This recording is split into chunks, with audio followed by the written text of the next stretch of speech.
By now, we've seen it all: the glazed eyes, the hunched backs, the instant resistance when we ask our children to put down the screen. The scream, the yell, they throw a tantrum, and sometimes they even call you all sorts of names.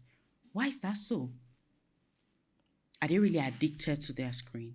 What is it that makes them hell bent on continuing to use the screens when either screen time is over or they need to go to bed?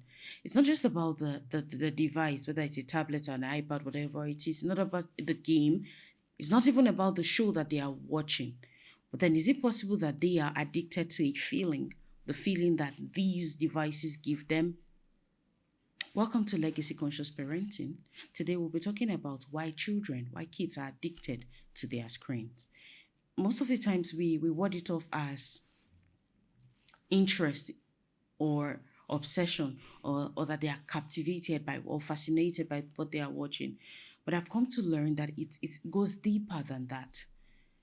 And that's why we're having this conversation today. Let's talk about why children really are addicted to their devices. It all boils down to three basic needs: the needs that the use of these devices rather satisfy. The first one is autonomy, the next one is control, and the third one is connection. Let's begin from the first one: autonomy. When children are with their devices, they can decide what they want to watch. You see, those tiny little scrolls, they are tired of watching, let's say, PJ Masks, for instance. They're tired of watching The Investigators, whatever it is that fascinates or interests them. So they keep swiping, they keep scrolling their tiny little fingers. For the younger children or even your teenagers, they keep scrolling and they are looking for novelty. That keeps them on their devices for longer than they should be. They want the freedom that this world offers them. They want to be able to make a choice. Okay, I want to watch this now. I don't want to do that. It gives them that freedom to be themselves, the freedom to choose, the freedom to be, number two, in control. The need for control. I can control my experiences. I can control my time here. I can control the environment, the communities I belong in. Right? So when they are in there, it's their world. Whatever communities, whether it's gaming communities or fashion communities, whatever communities they've now joined, whatever movements they've now identified with, because believe me when I say that we actually do contribute to it.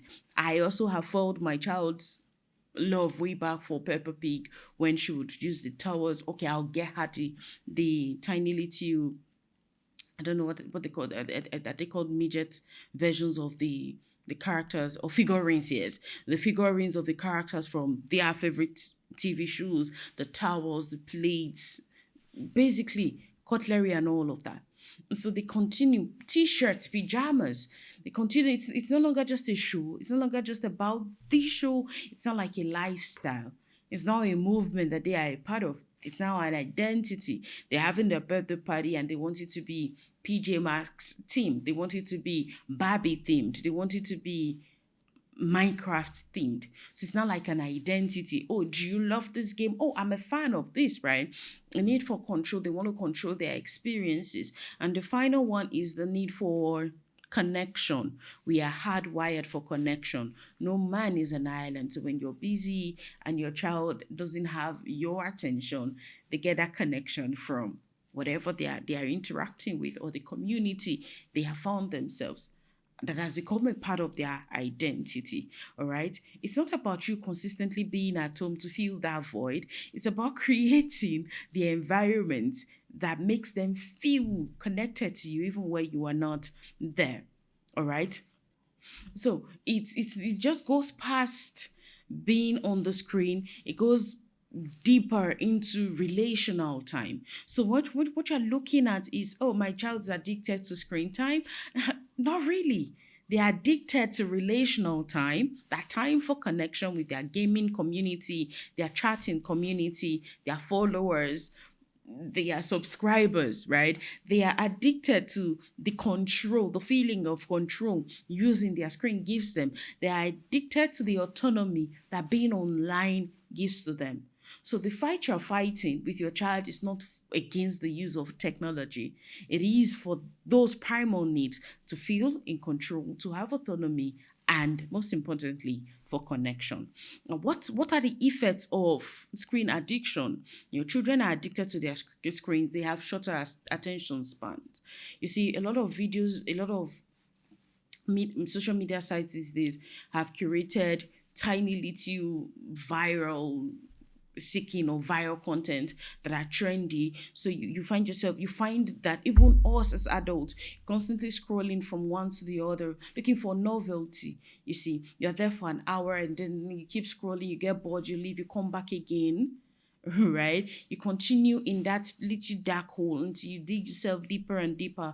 What happens is that your attention span reduces. If you could read for 10 minutes, I got to a point myself where I could not sustain my attention to read a page. Right, I had to start learning about hyper focus and attentional control. Wherein, okay, I keep bringing my attention back. I get distracted. I come back to reading that book. Have you ever been in a situation where you've read something, and split seconds later you cannot even recall what you have been spending your time reading? Your attention is fried. We are over communicated, we are overstimulated, the world is fast paced, and this affects our ability to focus. So, when you have very tiny or limited attention span, guess what? It's as a result of your addiction to your screen. Not always, it's not 100%. Most of the times, maybe that you will have all the maybe psychological issues or needs, or life just gets in the way and is dragging your attention, right? But for the children, most of them do not have challenges like us adults, right? So let's look at it from the point of view rather, when they are when they are constantly on their phone, they cannot even be present in the conversation with you anymore. They cannot read for longer. They cannot do the things that would demand or require that they be there, sat down and focused for a long period of time. Mood swings when unplugged. They've been on the internet or been on their device, and they've had this dopamine hit constantly. They've been on this emotional roller coaster. They see something that makes them happy, they are happy. They see something that makes them sad, the very next minute, oh, the very next minute, they're hyper and all. By the time you unplug them from their devices, their modes fluctuate. Because there's been no emotional regulation in the past, maybe 1 hour or two. And then the longer the time of exposure, the more damage it's causing, because now they cannot self-regulate themselves because they don't know how to manage those emotions. They have sensory overload, and that becomes a problem. Mood swings, showing tantrums, being absent-minded could be some of the effects too. Sleep disruption. I have felt it myself. I'm trying to sleep, but my head just will not shut up. Is it my head or my brain or my mind? I just keep thinking about things. I just cannot get my brain to mute. So sometimes I would have to use white noise or use binaural beats or use relaxation music to get my head to be still.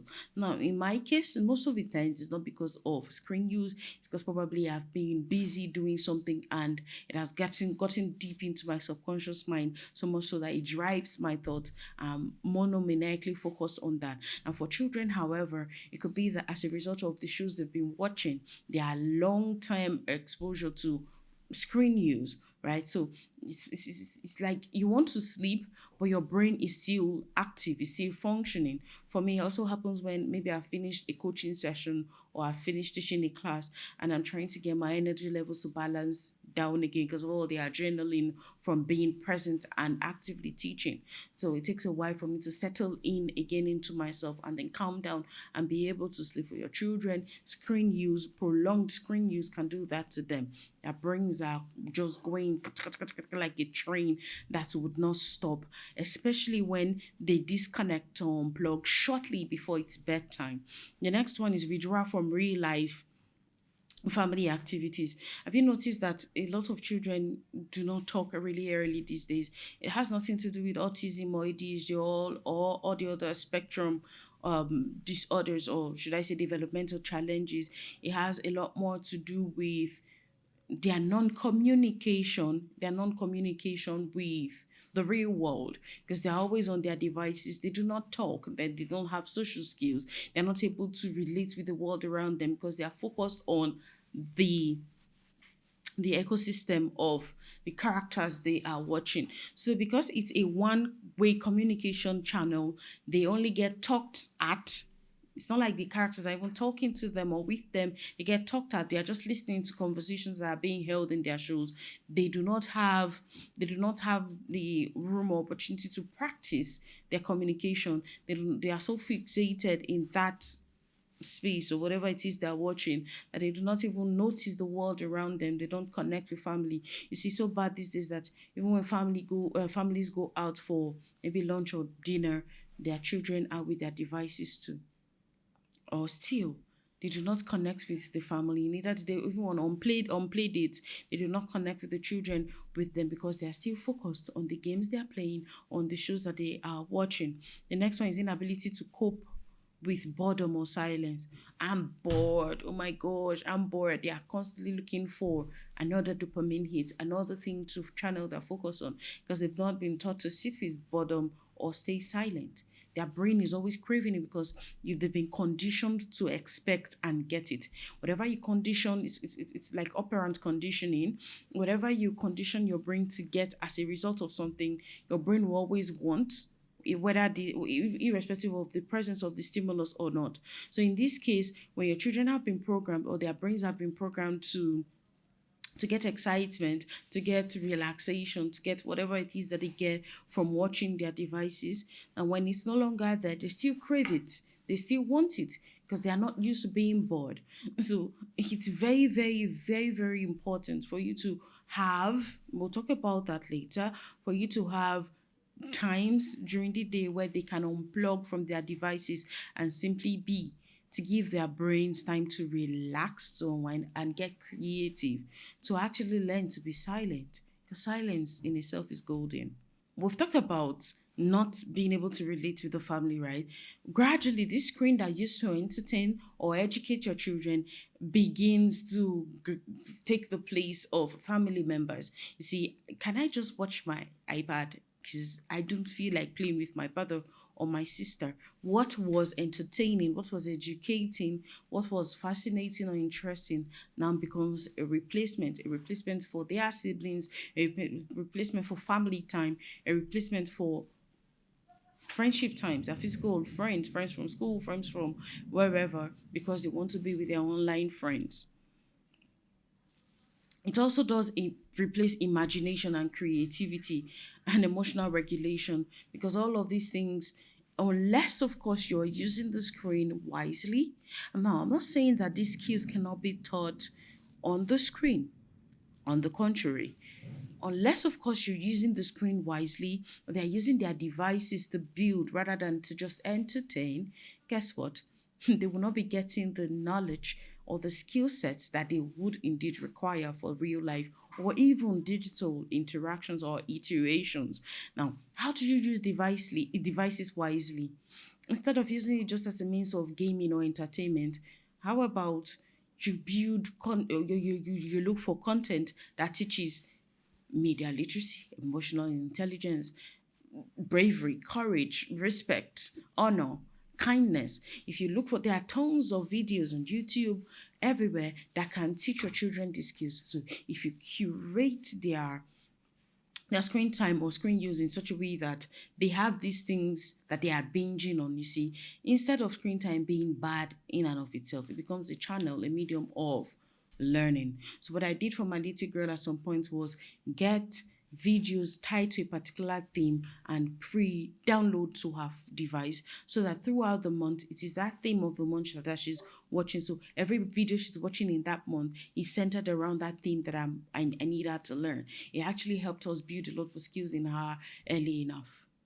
Started up when she was about 2 or so that she's not even connected to the internet. She's just watching pre-downloaded content, and it's centered around a central theme. So the next month we pick another theme and we do the same thing. So at the end of the year, what you would have done is you have taught 12 skills using the internet. There are games around the skill, there are videos, there are songs, there are books. All of this, when you put them together, guess what? You'll be building a treasure trove for them so that even when they are online, they're actually benefiting from using their devices instead of it being something that will mar them at the end of the day.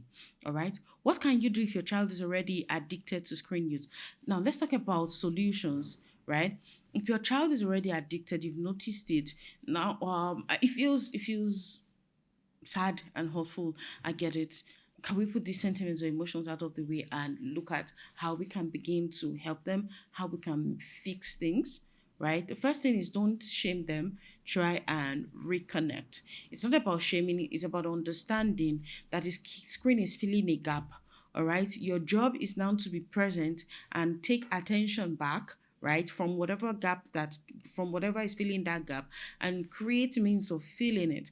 We've said it a lot that presence in parenting is very sacrosanct. It is too important for us to neglect. You have to make plans to be present. Nobody can fully raise your children like you would or for you. All right, no matter how good their caregivers or their nannies are, they are going to only be interpreting the vision you've told them, the emotions, the spirit, the the unction, the grace to teach it adequately and fully. That onus is on you. So no matter how good they are, they still need that touch, that presence from you. If not, you would no longer just be struggling with addiction with the screen. They would now be addicted or used to the people that have replaced you. All right, create rhythm and not just rules. Yeah, screen time. Don't use the your iPad. The screen is bad. The screen is bad. Just like we've programmed our children about stranger danger. Nothing in and of itself is really that bad, right? Now, don't look at it from the negative, please. But stay in context. Strangers can actually be angels. There are a lot of people that were strangers to you, that when you warmed up to, when you got to know, became a very fundamental or pivotal part of your life. So when you teach them stranger danger, you're conditioning them to only be used to the people in their lives now. What about them when they meet new people tomorrow?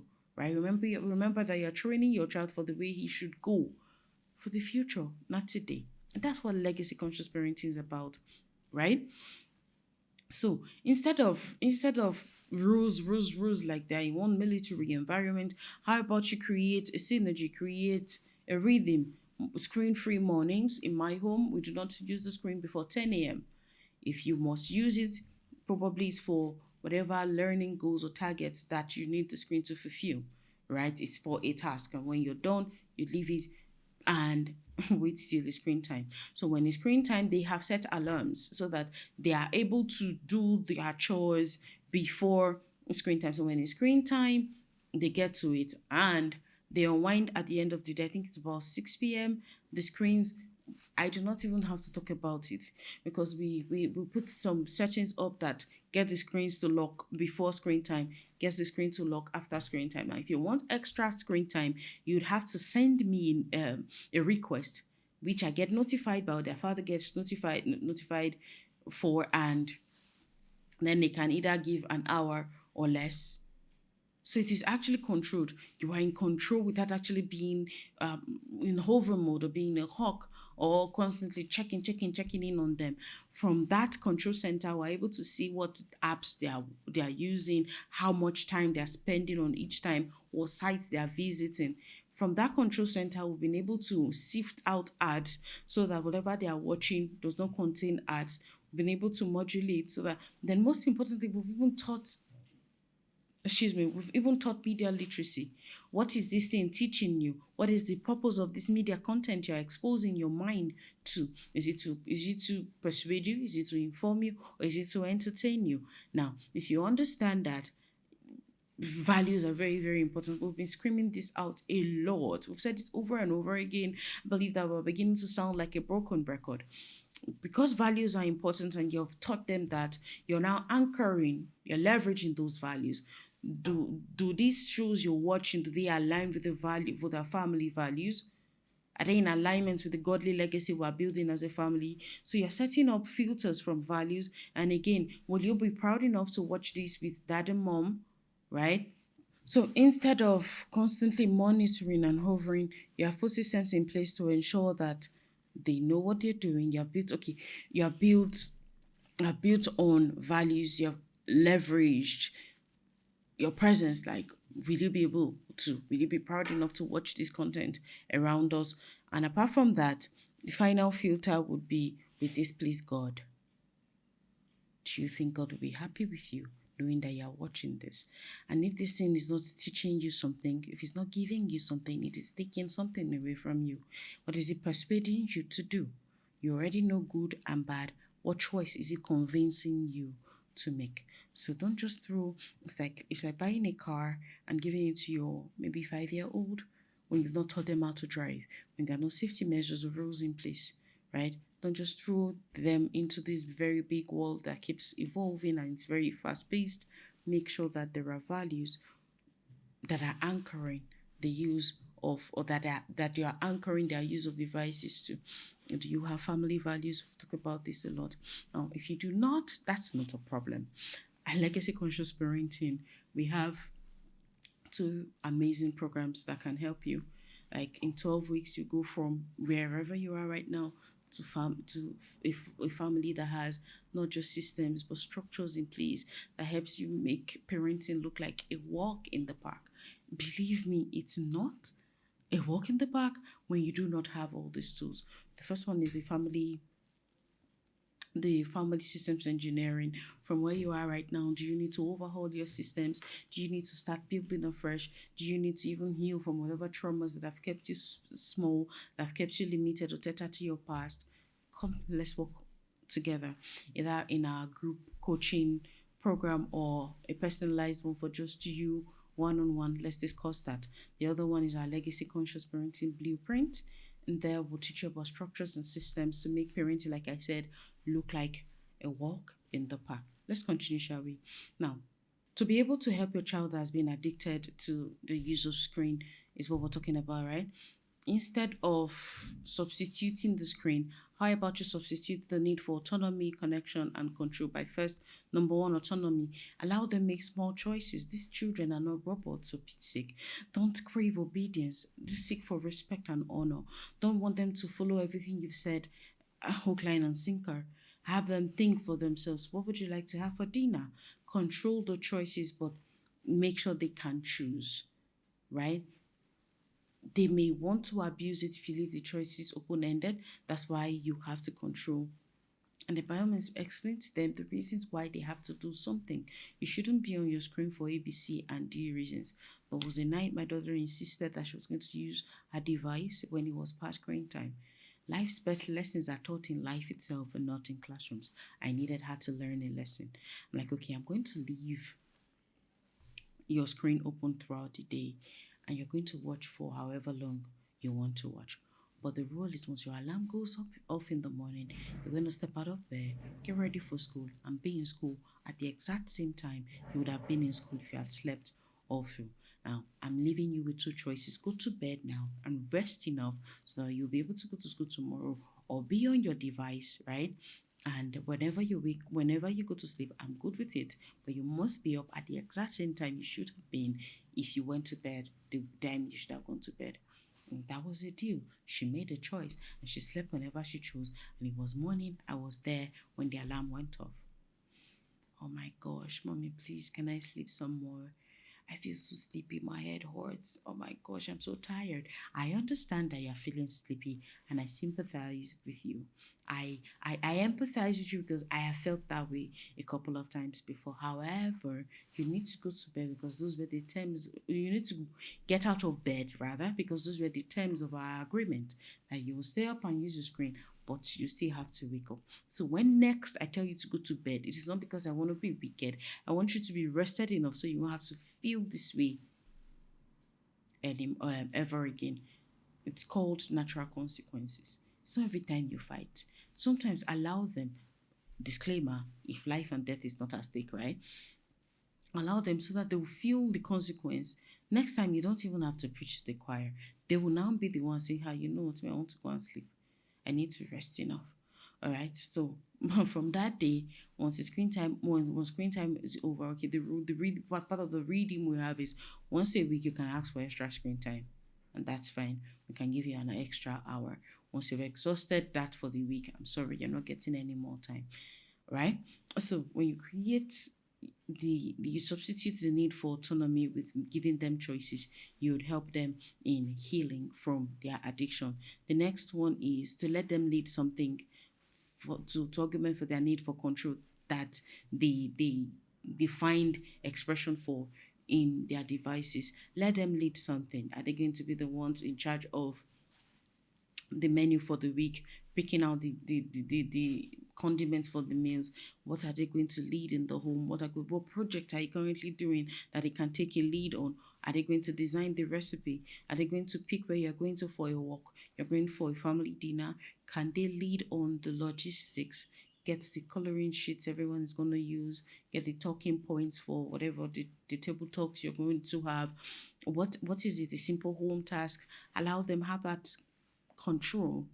Are they going to be in charge of the home pets for for a duration of time, so that they'll be learning self-governance, they'll be learning leadership skills. That way they're not craving unnecessarily for the need for control and seeking it someplace else. Then for the need for connection, give them undivided attention. Now, we've said it over and over again. You don't have to be present for 10 hours. You don't have to be in their spaces. Give them room for independence to be by themselves, to enjoy their own company. However, if it's an hour you've dedicated, you're committed, if it's 10 minutes a day, just know, make them feel that love, that connection. While you are present, actually be actively present. Don't just be in their midst and not be in that space. All right, you're physically there but your mind is far away. All right, the next one is make tech relational. Right, co-watch shows, play games together, let tech read. The next one, the final one, is make tech relational. Watch shows together. Do you have movie nights? Watch the shows, whatever movies you've picked already, watch them together. Play games together. Let tech be a bridge and not a wall. Instead of everybody just walling up and facing their own corner and doing stuff, can there be times where you do puzzles or games or songs, karaoke, just dance to music, DJ Rafi, whatever it is that you people love and enjoy? Can you do it together, so that they'll also find that there's company, there's connection in their home, and they will not want to look for it outside? See, whatever you're not giving your kids at home, there are plenty spaces, plenty places, plenty people that are waiting to give it to them, like uncensored, for however long they want the attention, right? So don't get so busy securing the bag that you forget to secure the identity, the the personality, the heart of your children. Now let's go to, we've talked about why children are addicted to screen. We've talked about what to do if your kids are already addicted. Now you're a parent, your child is just coming of age, they are not yet addicted, but then you want to prevent it. I always prefer prophylaxis, preventative measures instead of curative, right? But sometimes we'll have to cure because we couldn't prevent all, because certain things were not preventable. How do you prevent the addiction from happening in the first place? Start early, all right?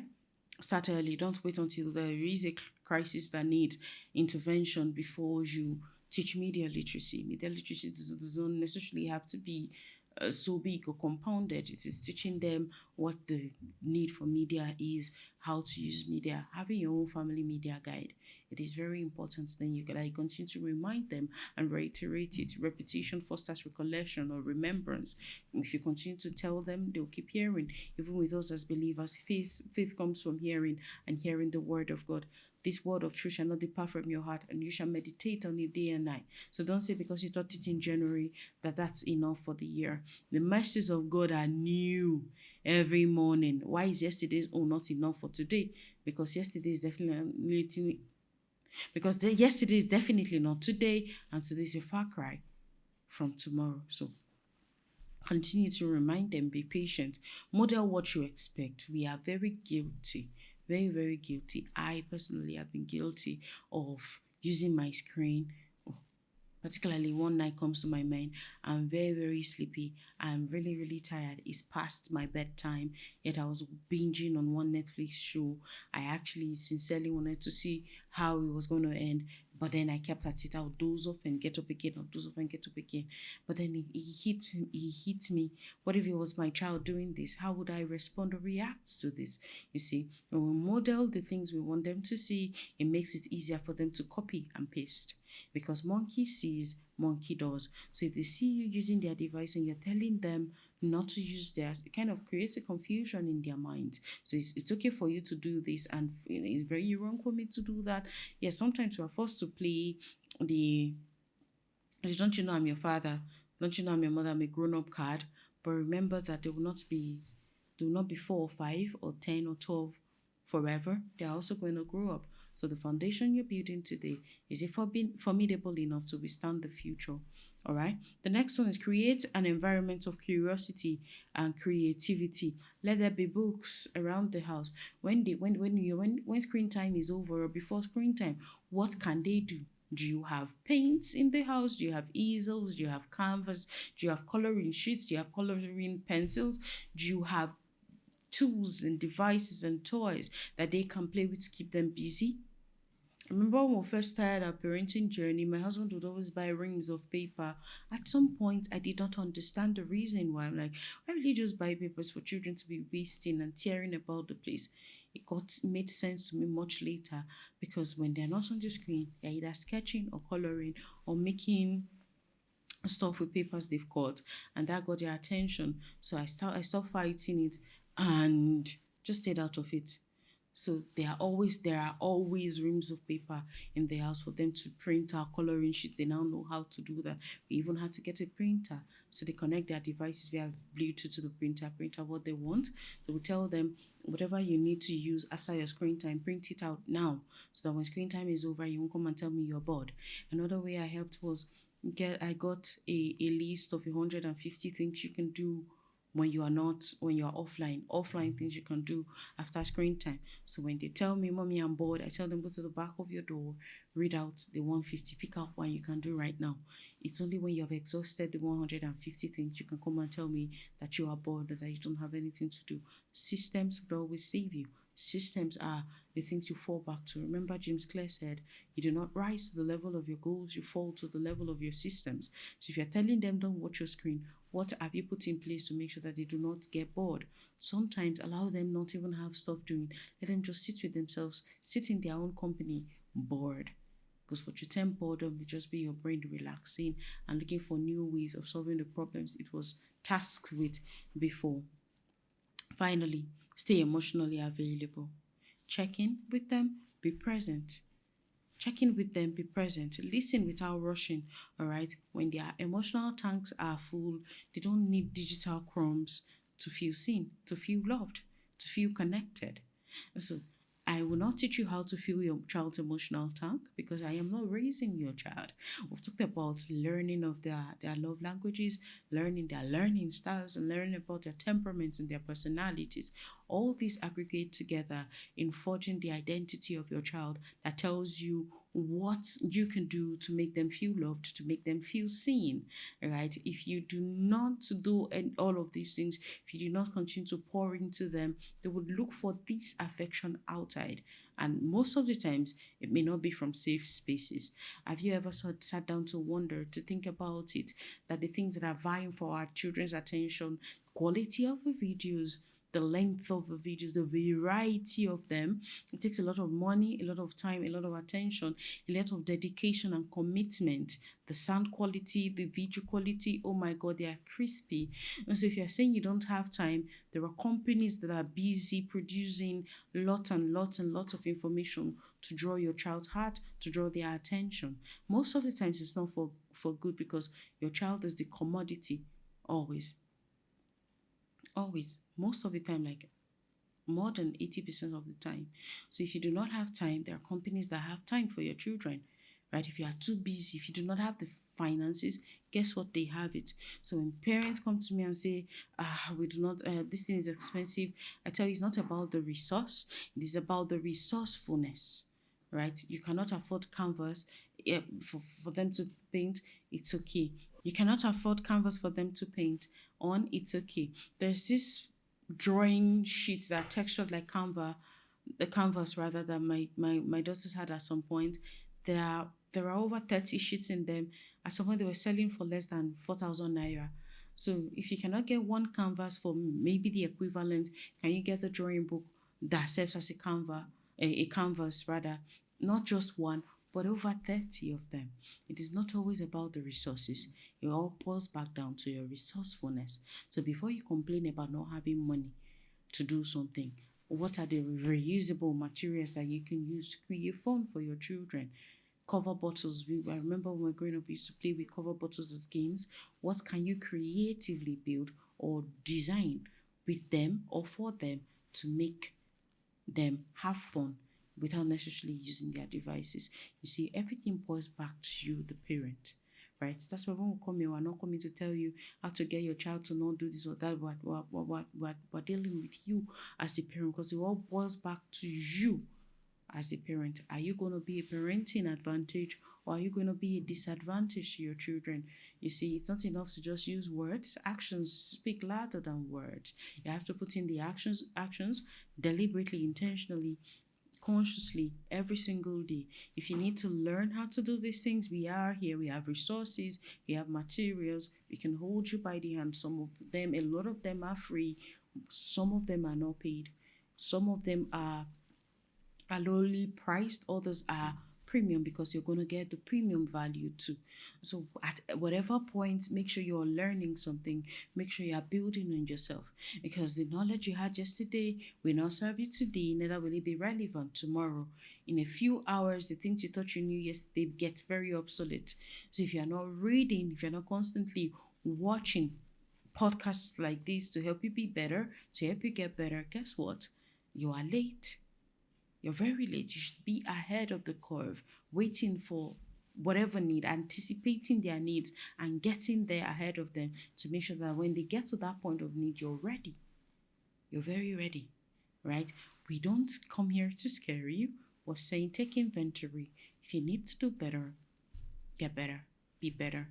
Good, if you are good already, you can be better. If you're not good at all, you can be better.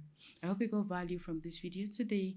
I hope you found so much joy watching it as I had, putting this together, as a team had, building it up for you. Thank you so much for always being here, for subscribing to the channel, for sharing this video with your friends and loved ones. Until we meet again in yet another insightful episode of Legacy Conscious Parenting Podcast, stay excellent and continue to parent today with the future in mind.